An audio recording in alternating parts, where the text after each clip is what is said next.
Hey, it's John Santucci from TC Palm. We are here at Vero Beach High School, if you couldn't tell by the gigantic sign that says Vero Beach Athletics, and we're here with Coach Jankowski, Nick Celidonio, who's the area's all-time leading everything for quarterbacks, so congrats on that. Big game this week, Dr. Phillips coming here, regional semifinal. Coach, your thoughts on the defending state champs? Well, we're excited to be here first and foremost, and to get an opportunity to play against the defending state champs. Dr. Phillips, obviously a talented bunch. They've been to the state championship game now 2 years in a row. 2 years ago when we were beaten by them up at their place, they ended up going to the state championship game and coming up short, and then last year, of course, winning it. So I think that speaks volumes for their program and where they're at as a program. So we know we've got a tough task ahead of us, and we're looking forward to it. Nick, what do you think about playing Dr. Phillips? I think it's great.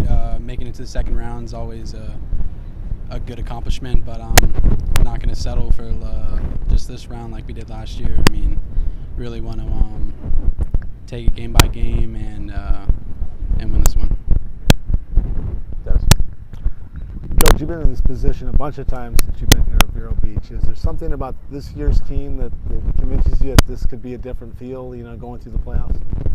Well, I think we've got a special mix of guys. We've got some great senior leadership, like the guy next to me, and a bunch of others that have really lead by example, and then we've got a mix of some good young talent, and then you throw all that together, and it's a good chemistry. It's a good team chemistry. I think we have a group that really enjoys practicing as well as playing on Friday nights, and when you have that, it certainly feels special. I think the proof will be in the pudding Friday night, but we've enjoyed the ride so far. Nick, everyone knows about your passing exploits, but when you look at a little deeper into the stats, 12 different players have scored touchdowns on offense, and the defense has produced 28 takeaways, 18 fumbles, and 10 interceptions. What do you think that says about this team as a whole? We really all work together. Every day in practice, it's not just one player or a couple players, doing everything. Everyone plays, and we all really have a good bond and a good chemistry. All right, Coach, it's funny because you and I were just talking off camera about how basically we spend a lot of time coming up with stats, and Dennis just listed off 1,000 of them. But here's a couple stats about DeMarcus Harris, your outside receiver. I don't want to say your number one because I think you got a bunch of really good ones, but 13 games where he's had at least 100 yards receiving. That's an area record. MJ McGriff, you're a guy who was here a couple years ago, had the record before with 12. First guy in area history ever to have 1,000-yard seasons back-to-back. He's within striking distance of Michael Smith's single-season career record, and he's already the all-time career holder. Single season is what he's close to. Now, all those numbers, which I'm sure you had memorized, I want to ask you on film, just to get you in trouble, can you rank those guys, MJ, Michael, and DeMarcus? Is there any way to rank them 1, 2, 3? Every player's different, and every situation is different, and DeMarcus is obviously the guy that we're coaching now and get to watch play every Friday night. And sometimes I think people get caught up into the now, but I don't think that that's the case.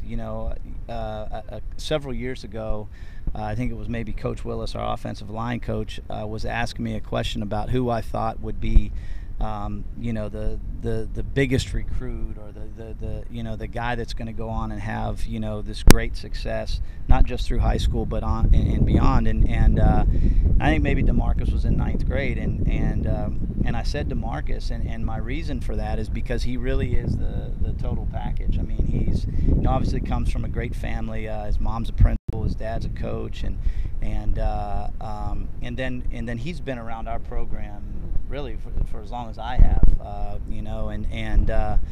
he understands the game. I think part of his value is that we can put him anywhere, on the offensive side ball. He also plays some defense, but we put him anywhere because he understands it. It's not gimmicky. It may appear that way, but really it's just opportunity to get him the football and allow him opportunities to make plays, and he takes advantage of opportunity.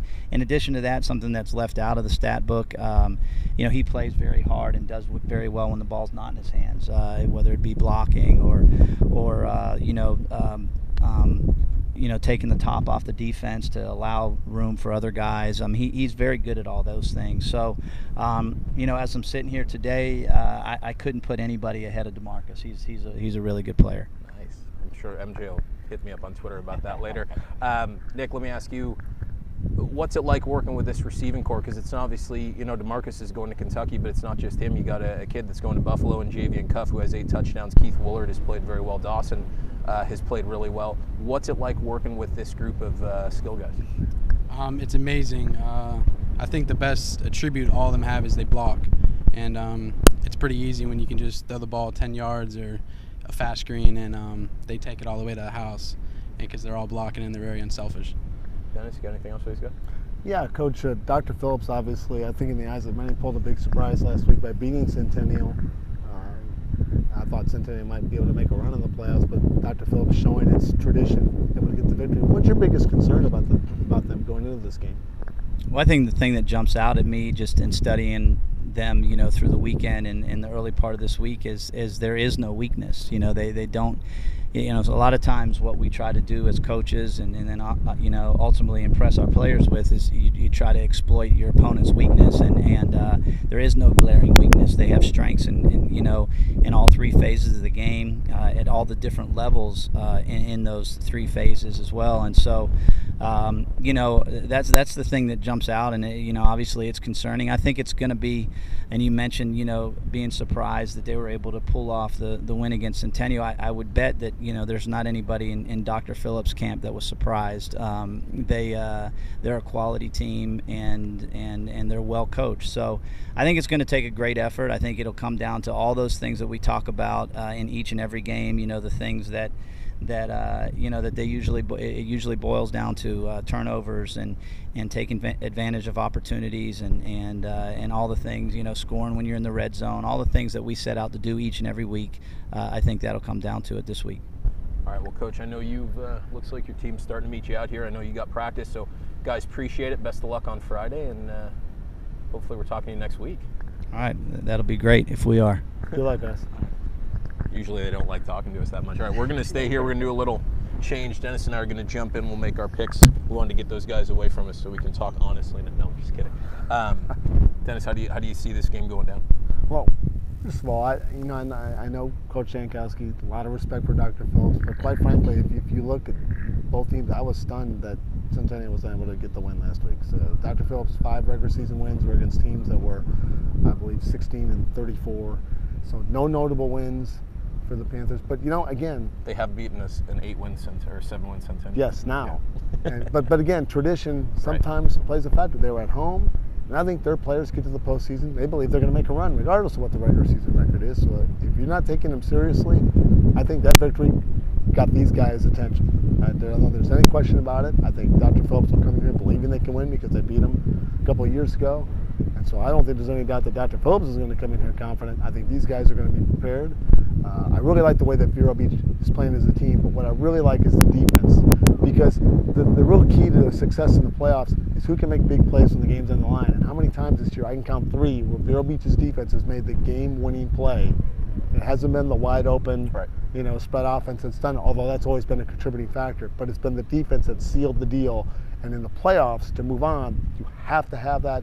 I really like Vero Beach to win this game, but I think it will be competitive well into the 4th quarter. Vero Beach wins this game 28-24. And Vero Beach, speaking of that defense, 12 points allowed total since their bye week. So clearly they're doing a lot of things right. I'm going to say this, just a PSA. Be careful when you make a rash vow, when you say things without thinking, which I do often, as my wife would attest to. But I swore up and down that no matter what happened, no matter who they played, when Vero played a district champ after the first round, I was going to pick against them. And I've been saying that for a year. I was frustrated because I want to see these guys do well. I think in a lot of ways, people don't realize this. We probably work more with the coaches and the athletic directors than we do our own coworkers. We probably talk to them more. So, and we want to, especially when it's one of our local teams against our team, we want to see them succeed. And I think you get invested, and it was frustrating. Vero has not beaten a district champ in the postseason since 2003. And it's not just Vero. The area itself, our Treasure Coast area teams, we've had a lot of playoff teams. only 7 of them in the last decade have beaten a district champ after the first round of the playoffs. And I think obviously it's just this.